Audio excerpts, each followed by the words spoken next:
Hey everyone, today we're diving into a fascinating topic. All of our troubles involve both the mind and body because these two are not truly separate. The body is the external manifestation of the mind, while the mind serves as the inner dimension of the body. What begins in the body can influence the mind, and vice versa. Rather than viewing them as disconnected, it's better to see them as different expressions of the same energy. Modern medicine has historically been divided into two schools of thought. One perspective views everything as physical, as seen with behaviorists and physiologists who focus exclusively on treating the body. They manage to help about half of their patients and hope that advancements in science will improve those results. However, they are unlikely to surpass that threshold. Conversely, the other camp believes that all ailments originate in the mind. This includes psychologists, hypnotists, and certain spiritual healers. They too achieve roughly a 50% success rate, but they remain limited in their approach as well. The deeper truth is that every human problem requires a dual approach, one that addresses both the body and the mind simultaneously. A truly advanced science of healing would work on multiple levels, seeking not just temporary relief, but complete and lasting recovery.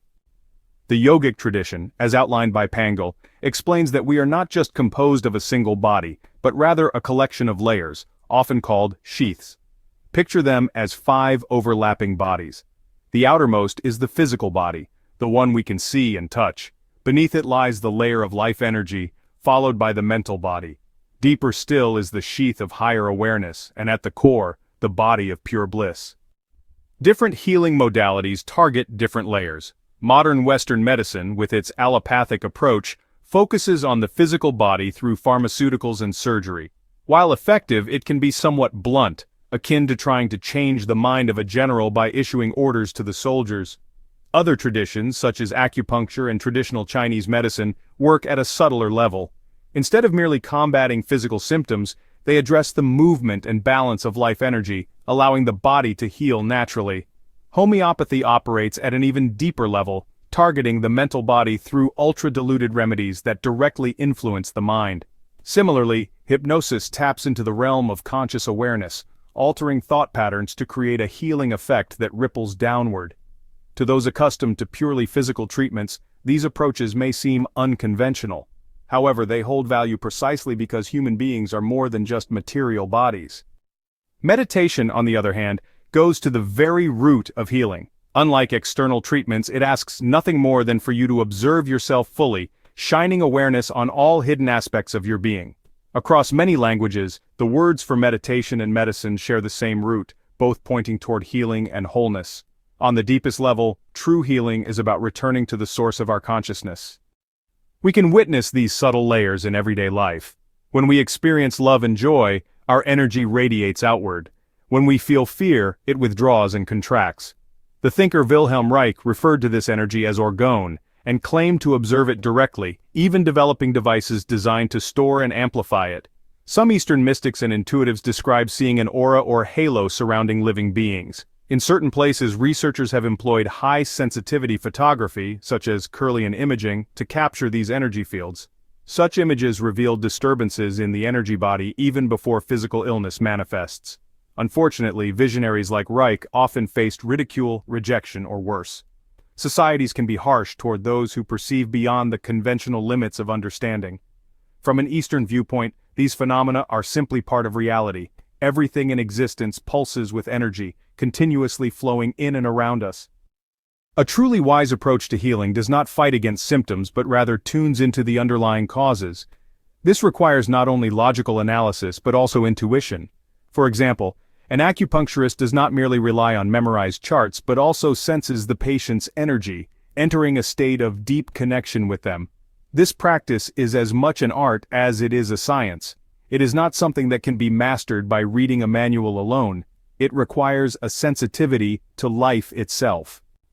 If you wish to understand ancient healing traditions like acupuncture, Ayurveda, or homeopathy, studying theory alone will not suffice.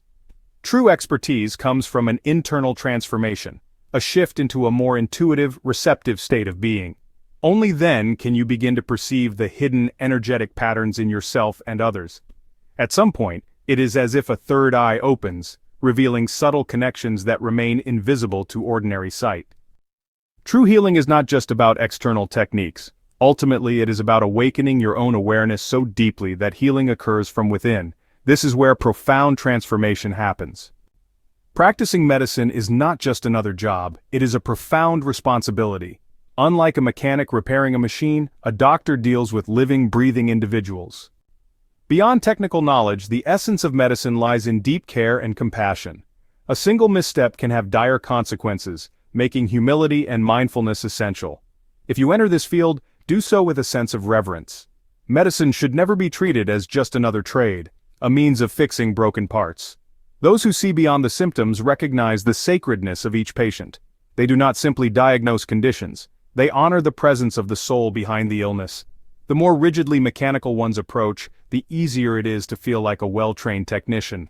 However, the moment you grasp the weight of human life, the uniqueness of each individual, you begin to pause, reflect, and hesitate. That hesitation is not a weakness, it is an expression of care. Approach your work with deep respect for your patients. Rather than viewing yourself as the healer, think of yourself as a conduit for healing energy. The patient, burdened by illness, may have lost their connection to their own healing power. Your role is to bridge that gap, using medical knowledge as a translator for the body's innate ability to restore itself. Some call this healing force divine, others see it as the natural flow of life itself. Either way, surrendering the ego and allowing this energy to guide you creates space for true healing. Healing is as natural as breathing. When someone falls ill, it means they have lost touch with the force that sustains their well-being. A skilled healer does more than just treat symptoms, they reconnect the patient to that source. Some healers, whether through instinct or training, create remarkable recoveries without fully understanding how. But those who grasp the deeper mechanisms behind healing can do even more. They don't just fix immediate issues, they teach patients how to maintain their connection to health and prevent future illness. This transforms healing into an act of prayer, a direct communion with the life-giving energy that flows through everything. It becomes an experience of love and unity that goes far beyond any technique. And in the end, that is the true art of medicine.